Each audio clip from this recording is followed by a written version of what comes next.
তাদের চোখ আমার দিকে আর আমার পদক্ষেপ অনুসরণ করছে। তাদের সাথে আমার আই কন্ট্যাক্ট হচ্ছে। তারা সংখ্যায় অনেক বেশি। আমি বাকরুদ্ধ।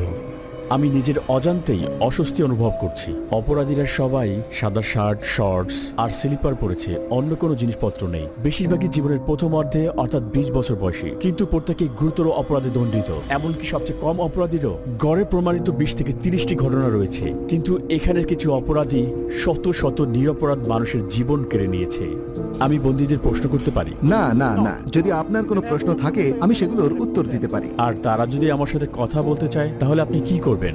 আমি তাদের এটি করতে দেব না। তারা জানে যে নির্দেশনা মানতে না পারার জন্য পরবর্তীতে শাস্তি হতে পারে। এদের মধ্যে কোন গ্রুপ নেতার সাক্ষাৎকার নিব এটা জানতে প্রচন্ড আগ্রহী। আমাদের জন্য এই হলুদ লাইন পার হওয়া সম্পূর্ণ নিষিদ্ধ, কারণ তারা পৃথিবীর সবচেয়ে বিপজ্জনক মানুষ। আমাদের মাঝে যদি রেলিং না থাকতো, সবাই জানে এখন কি ঘটতে পারত। মেগা কারাগারের 8টি মডিউলের প্রতিটি 32টি সেল নিয়ে গঠিত। প্রতিটি সেলে প্রায় 80 জন বন্দী থাকে, তবে এই সংখ্যা 150 পর্যন্ত পৌঁছাতে পারে। সম্পূর্ণ ধারণ ক্ষমতা পূর্ণ না হওয়া সত্ত্বেও বর্তমানে প্রতিটি বন্দীর জন্য মাত্র 0.5 বর্গমিটার স্থান বরাদ্দ রয়েছে। এখানে নেই পর্যাপ্ত আলো বাতাসের ব্যবস্থা, নেই আইনায় হাঁটার অনুমতি।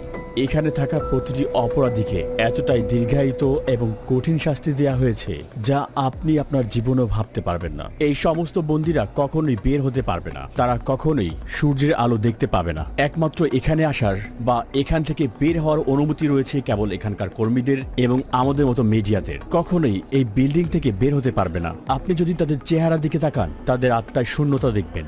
ভবিষ্যৎ নিয়ে তাদের কোনো আশা নেই। তাদের দেখতে মনে হয় রোবটিক। তাদের জীবন পুরো একঘেয়েমি। এই খোলা জায়গাটি তাদের টয়লেটের জন্য।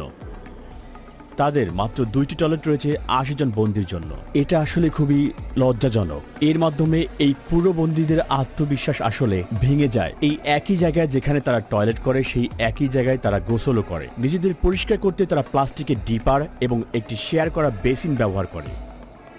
এখানে কোনো পানির প্রবাহ নেই। এই বন্দীরা পানি পান করার জন্য একটি নীল ব্যারেলের উপর নির্ভর করে।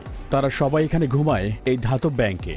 কোনো বালিশ কিংবা কোনো গদি নেই এখানে। প্রতিটা বন্দী শুধুমাত্র প্রয়োজনীয় জিনিস পায়: একটি সাদা চাদর, একটি ইউনিফর্ম, মোজা, স্লিপার এবং একটি তোয়ালে। তারা আর কিছুই পায় না। বন্দীরা এখানে সারাদিন 4 স্তরের বেডে কাটায়। তারা এখানে গোডাউনে রাখা জিনিসপত্র মতোই খুব জড়ো হয়ে থাকে।